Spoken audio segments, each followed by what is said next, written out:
prochaine. Cela a été voté aujourd'hui. Il y aura un championnat avec une poule unique à 16 clubs. Donc 32 dates de championnat puisqu'il y aura tout de même une phase régulière et des demi-finales et finale, donc 32 dates que vous pourrez suivre bien sûr en intégralité sur Sport Plus et Canal Plus. On vous reparlera de tout ceci bien sûr dimanche à partir de 11h50 sur Canal Plus avec jour de rugby. Allez, retour au match. Ouais. Retour dans le vif du sujet avec une reprise assez active, on dira, de cette deuxième mi-temps. Pierre, est-ce qu'il y a eu des changements du côté narbonnais au côté biterrois? Je n'ai vu aucun changement ni du côté narbonnais ni du côté biterrois, et Jean-Pierre Elissal va peut-être nous le confirmer. Jean-Pierre, quelles ont été les consignes à la mi-temps? Et surtout pas s'énerver, quoi, pas s'affoler, parce que là il va falloir beaucoup de maîtrise. On l'a sur leur ballon, on les emmerde bien, mais sur les nôtres on n'est pas très fort comme sur celui-ci. C'est bien dommage d'ailleurs. Et puis voilà, quoi, que je te dise, ça va être pas faire de passes comme ça, surtout pas jouer comme ça, comme mais bon. Merci beaucoup. Même si le ballon pour le moment reste biterrois, il a dit les embêter, hein, je crois, hein, Jean-Pierre Elissal. Il a été très précis sur ce terme. Avec ballon sorti par Broncan. Avec Jean-Marc Loé pour Arnaud Cos qui a voulu voler ce ballon, mais le ballon a été volayé en avant. Il y avait du monde sur l'extérieur, on voyait Anga, on voyait Escal à l'extérieur d'Arnaud Coste. Il faut peut-être oser se faire 2-3 passes après le deuxième temps de jeu parce que les défenses sont très serrées sur le milieu de terrain. Ça vaut peut-être le coup de pousser les ballons sans trop prendre de risques. J'ai une question à vous poser à ce sujet. Vous savez qu'aujourd'hui c'est un jour anniversaire, le 16 avril 71. Vous savez ce qui s'est passé dans le rugby mondial? Le 16 avril 71. Oui, tout à fait. Dans le rugby mondial? Oui. Ah bah oui, dans le rugby mondial, c'est une évidence. Qu'est-ce qui s'est passé, Pierre? Un grand moment. Oui, absolument. Oh, je vais tricher un peu, mais je me demande si c'est pas ce jour-là où on a voté, on a décidé que l'essai passerait non plus à 3 points, mais à 4 points. C'est pas ça? C'est ça. Quelle culture, quelle culture. Oui, mais c'était pas en soi. Je crois que ça a été mis en place le championnat suivant, c'est-à-dire en 71. C'est ça, mais la décision a été prise par le board le 16 avril 71, l'International Rugby Board. Et alors, quand l'essai à 5 points? Dans les années 90. Pas mal, pas mal. Bon, et moi je vais retourner au match si ça dérange personne. Oui, alors justement à propos du match, Frédéric, vous teniez à ce qu'il y ait des changements dans l'une ou l'autre des deux équipes. Eh bien, il y en a eu un à l'instant. Le retour de Peter Short sur le terrain, lui qui est sorti tout à l'heure, juste avant la fin de la première période, sur une blessure ouverte. C'était donc un changement temporaire. Avec le retour de Belzon sur le banc. Exact. Peter Short avec un casque. Donc. Ouais. Et les Narbonnais qui reprennent l'initiative du jeu dès ce début de deuxième mi-temps et entrent dans les 22 mètres biterrois pour une touche à leur initiative. Avec une grande différence, comme le vent maintenant souffle dans le dos des biterrois, il y avait une pénalité qu'on aurait tenté tout à l'heure côté Narbonnais. Là cette fois-ci, on a été chercher la touche et c'est vrai que sur la touche, les Narbonnais sont plutôt pas mal depuis le début du match. Et là c'est Anthony Hill qui a été servi encore impeccable. Avec un bon regroupement autour du ballon du côté des avants narbonnais et on désaxe une première fois à droite, on progresse le ballon dans les bras de Rofes, mise au sol avec du soutien derrière. Attention, il faut le chercher ce ballon, ce que fait Mathieu Siro avec Rosalin pour Douy qui n'a pas pu contrôler ce ballon. Il n'y a pas d'en avant, si il y a un en avant, dira finalement monsieur Gillet. 20 biterrois. 8 rouge, un en avant, il y aura une mêlée noire le ballon. Combinaison avec une croisée de David Douy qui venait mais pris par Arnaud Coste qui a commis lui-même un en avant. Monsieur Gillet, arbitre de champ et non pas arbitre de chaise comme je l'ai peut-être dit tout à l'heure. Hein. Ouais, peut-être que ce sera dans les années futures un arbitre de chaise. Je sais pas.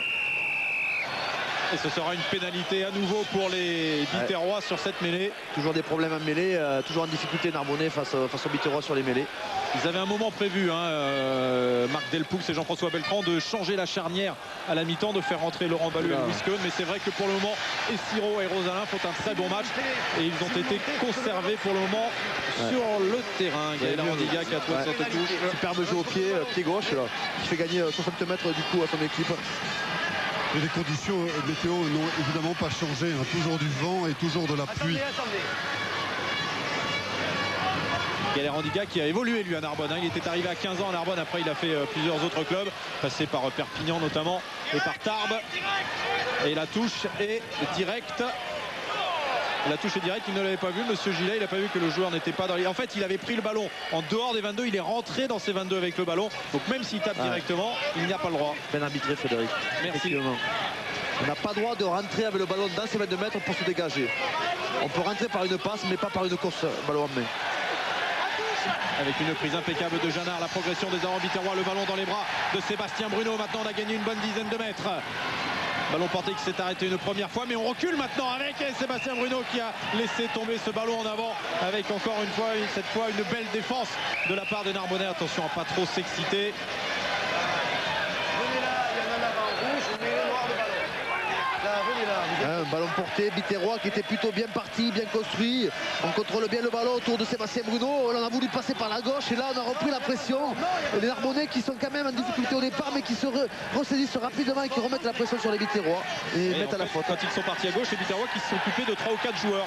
Alors encore une grosse pression sur cette mêlée. Ouais, ça devient terrible maintenant pour les Narbonnais à chaque fois qu'il y a mêlée. Ça me rappelle un match Perpignan-Montferrand où la mêlée de Montferrand n'avait fait que subir tout au long du match. Ils sont en train de faire pareil les Narbonnais et c'est l'opportunité peut-être pour les Biterrois de revenir à la marque. Cette mêlée narbonnaise est au supplice. Comme elle souffre collectivement, elle s'ouvre littéralement sous la pression du 5 de devant Biterrois. Il va falloir vraiment qu'ils réagissent, sinon ils ne pourront pas espérer gagner cette partie. La mêlée étant aujourd'hui un élément essentiel du jeu, avec des conditions climatiques qui poussent aux fautes de main. Et on avait vu sur ce ralenti Philippe Escal immédiatement montrer les poteaux pour dire il faut essayer de les prendre ces points pour revenir à la marque, profiter du vent dans le dos. Pour le moment l'avantage est de +9 en faveur de Narbonne. Et Federico Todeschini a l'opportunité de ramener son équipe à 6 points.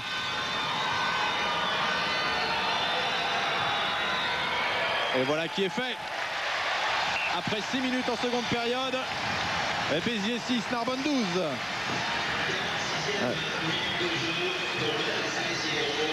On voit la prise de balle impeccable d'Anthony en touche. Bien démarqué avec son bloc. Bon travail. Là c'est Nyanga qui... Non, c'est Guy Janard qui prend le ballon de main. Beau travail de touche avec les soutiens très présents derrière les secondes lignes.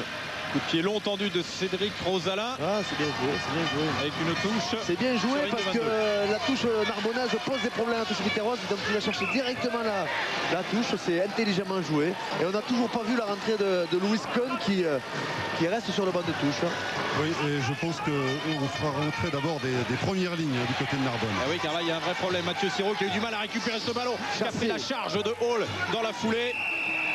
Et ce sera une pénalité pour les Biterrois car il a gardé le ballon au sol. Siro avec Petrache maintenant, l'international roumain pris par Short. Le relais derrière de Nyanga. Nyanga qui a du gaz, qui avance à chaque fois qu'il a le ballon. Avec Broncan maintenant pour Todeschini et qui appelait le ballon sur l'autre aile. Là-bas, c'était Kathling. Ouais, Kathling qui est démarqué, qui demande un jeu au pied, une diagonale. Comme l'a fait un petit peu Dimitriashvili pour Ragnar-Doki. Pablo Cardinali, Aura. C'est vrai qu'il y a la place pour faire une grande diagonale là. Broncan avec Janard maintenant. On insiste Aura, on insiste auprès pour le moment côté Biterrois. Peut-être pour pousser les Narbonnais à la faute. Et profiter de la botte de Todeschini. Ça continue de progresser ce ballon porté avec l'aide de Philippe Escal qui est venu aider ses avants. On vient de gagner 10 mètres. C'est l'arbitre a signalé et une on faute continue d'avancer. Voilà, grosse démonstration en ce moment des avants Biterrois.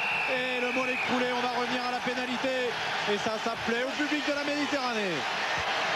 Ah, c'est vrai que là les Biterrois sont en train de mettre au supplice le paquet d'avant Narbonnais. Il va falloir qu'ils fassent preuve un petit peu plus de résistance, de combativité ces Narbonnais s'ils veulent espérer contrer la furia biterroise. C'est la qualité première de cette équipe cette année biterroise, c'est l'abnégation, c'est le combat collectif, l'organisation, beaucoup d'âpreté. Une équipe qui est très solidaire et qui met en difficulté ses rivales, notamment à domicile. Ça a réveillé le public du stade, les supporters biterrois. Qui retrouve les sensations d'une autre époque, du Grand Béziers. On a vu tout à l'heure sur le terrain. Ah, ça c'est une belle ambiance. Et Federico Todeschini qui a l'opportunité de ramener son équipe à seulement 3 points.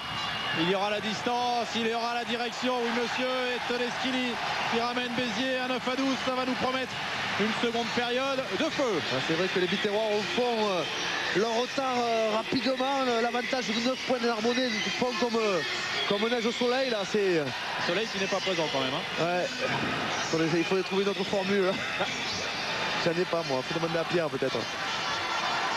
Allez, ce coup de pied cette fois-ci, ce renvoi qui a été choisi court avec un ballon récupéré par Short. Ah oui, c'est pas mal ce que font maintenant les Narbonnais. C'est Pierre-Manuel Garcia qui est très incisif depuis le début du match. Et il y aura une mêlée. Gentil, monsieur l'arbitre, gentil. Parce qu'il y a Biterrois qui devait faire l'effort de sortir de la zone de placard plaqué. En l'occurrence, Petraquet qui était resté sur le porteur de balle narbonnais. Une nouvelle mêlée qui va peut-être encore une phase de supplice pour les Narbonnais. Oh là là là là là là. Ouais, il faut vite le sortir ce ballon. Ouais, ils se sont battus cette fois-ci, les Narbonnais, pour conserver le ballon avec Nicolas Nadeau qui a essayé de naviguer la défense adverse. Mais il a perdu le contrôle de ce ballon. Et Arandiga qui va pouvoir dégager son camp. Et le bel effort tout de même de cette mêlée narbonnaise qui a tenu cette fois-ci. Ouais. Ah, ce n'est pas la machine, la fameuse machine narbonnaise. Ça souffre aujourd'hui. C'est vrai qu'il leur manque un joueur comme Celso dans ces conditions. C'est un joueur qui est très très important. Et les Narbonnais ne se font pas tellement sur l'impact en puissance, mais les Biterrois ont une poussée qui leur permet de décaler légèrement les appuis et ensuite de les reprendre dans l'axe. C'est ce qu'ils font parfaitement pour le moment. Bon camp pour Todeschini dans ses 22, et malgré la charge de la défense narbonnaise qui peut les gagner en avant de Nicolas Nadeau. Et juste devant la grande tribune, juste devant les supporters biterrois. C'est sûr que ça met en plus un petit peu de pression. Pourtant, il n'avait pas un adversaire à direct très près. Il avait le temps de contrôler, il avait même le temps de se tourner, comme vous dites. Voilà, comme avait fait Gaël Arandiga tout à l'heure. Ce sont des petits gestes d'école de rugby qu'on peut oublier parfois sous la pression. Mais c'est surtout que les Narbonnais sont en train de douter. Vous savez, psychologiquement, quand vous souffrez autant au niveau du combat, notamment au niveau des avants, c'est toute l'équipe qui doute et c'est toute l'équipe qui souffre. Et là, je peux vous dire que la faute de Nicolas Nadeau, c'est peut-être le reflet de l'état d'esprit des Narbonnais à l'heure actuelle, à l'instant. Allez, là. Flexion, stop, entrée. Allez, encore une fois une mêlée qui recule alors que c'est une introduction biterroise. Et avec là, un bras à lever. Ouais. Et ce sera une nouvelle pénalité. Et peut-être l'égalisation à 12 partout en l'espace de moins d'un quart d'heure.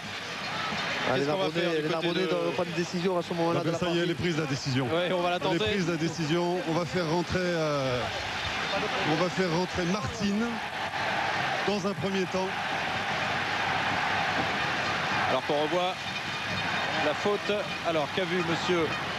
Eh oui, le troisième ligne qui s'est détaché alors que le ballon n'était pas sorti de la mêlée. Hunter. Là, vous savez, là, quand votre cercle devant se fait dominer autant, c'est difficile pour votre troisième ligne de rester lié. On a envie de venir aider ses avances et sa première ligne. On se met à la faute. Alors, Todeschini pour remettre les deux équipes à égalité, 12 partout. C'est Arnaud Martinez qui va qui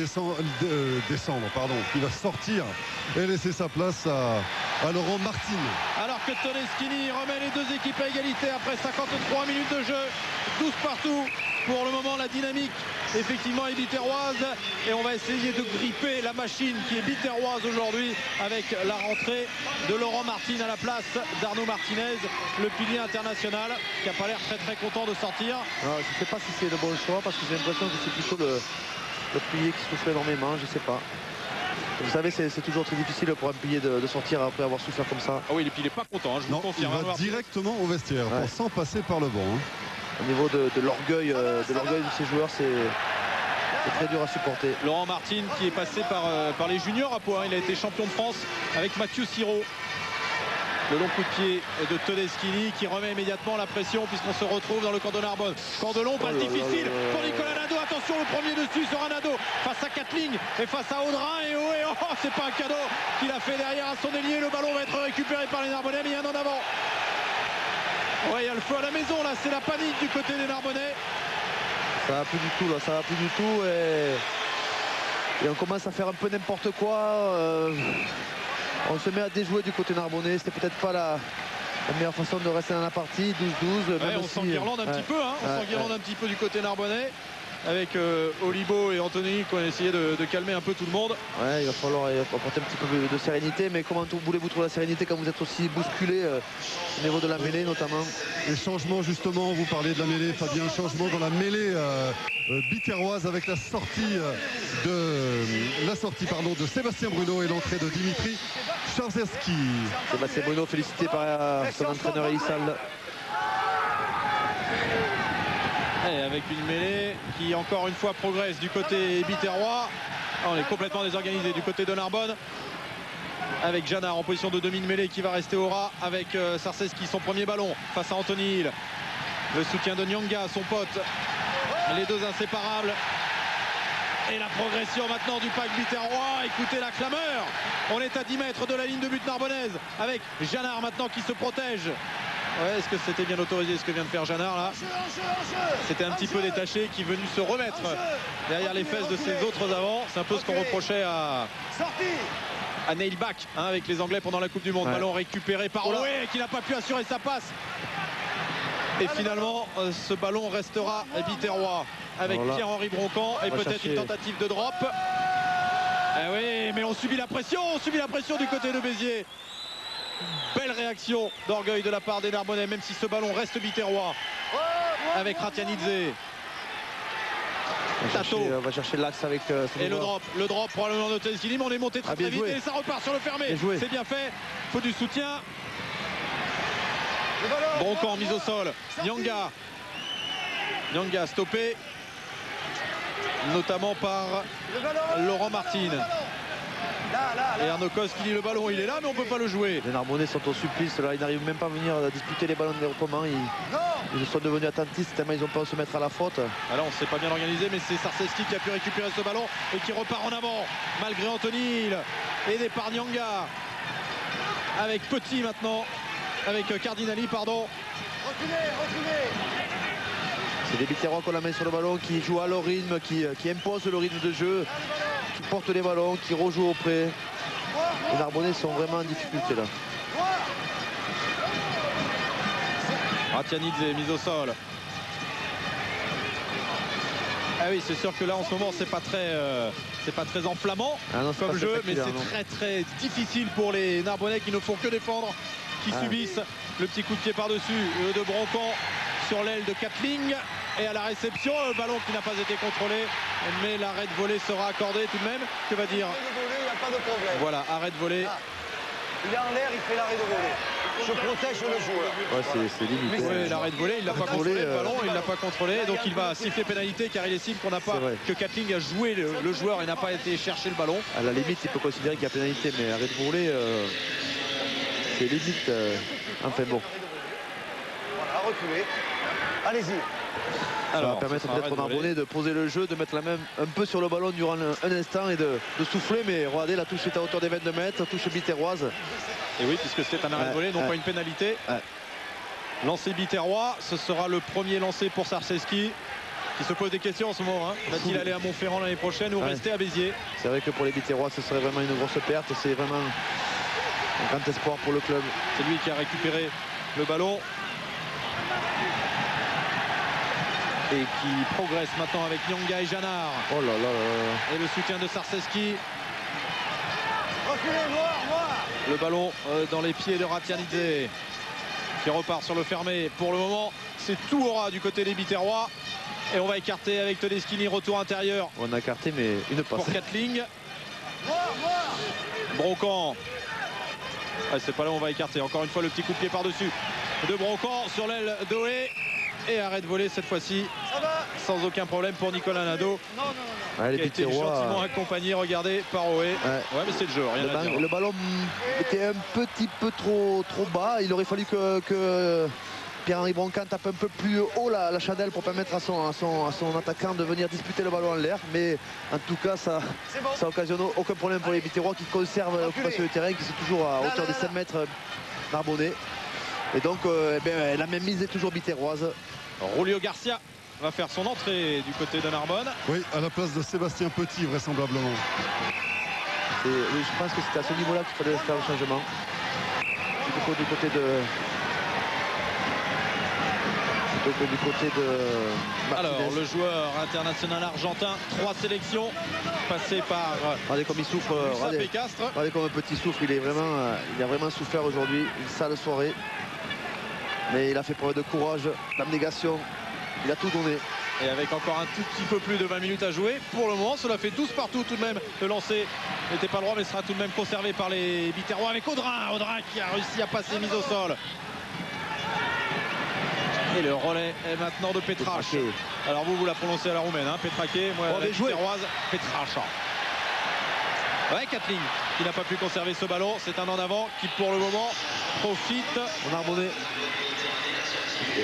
Je crois que les Narbonnais n'ont pas envie de récupérer la mêlée, ils préfèrent jouer le ballon. Ils préfèrent jouer, c'est pour ça d'ailleurs que M. Gillet les laisse jouer tant qu'ils ne disent rien avec David Douy maintenant. L'avantage est terminé, semble-t-il. Il y a un en avant noir, rouge ici, il y aura une mêlée noire.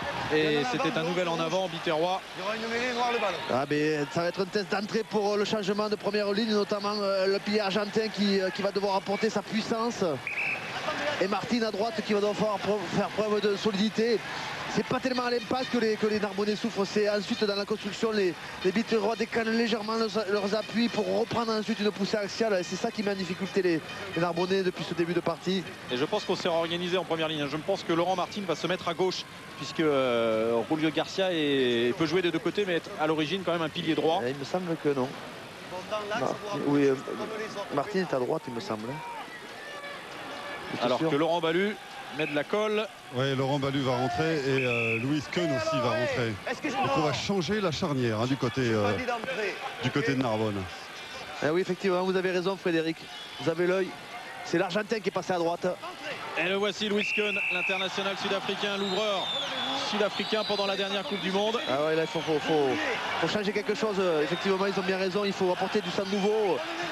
Parce que les Narbonnais souffrent là.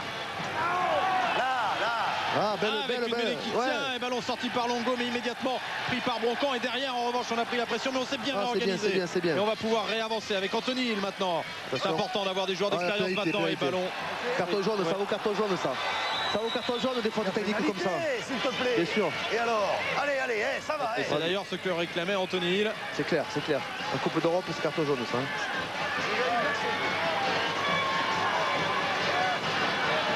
Et Cédric Rosalin, peut-être pour son dernier coup de pied, qui ne va pas trouver la touche.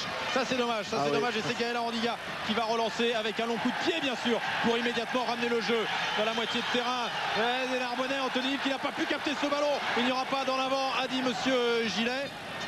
Et le ballon sera Narbonnais. Mais comme on a avancé du côté de Béziers, le ballon n'est pas sorti. Ce sera une mêlée biterroise. Les Narbonnais qui cherchent le bâton pour se faire battre. Il fallait trouver une touche, pour être moins ambitieux sur la longueur, mais aller à hauteur des 40 mètres pour devoir avoir une touche à son avantage, pour poser le jeu un petit peu, mettre la main sur le ballon.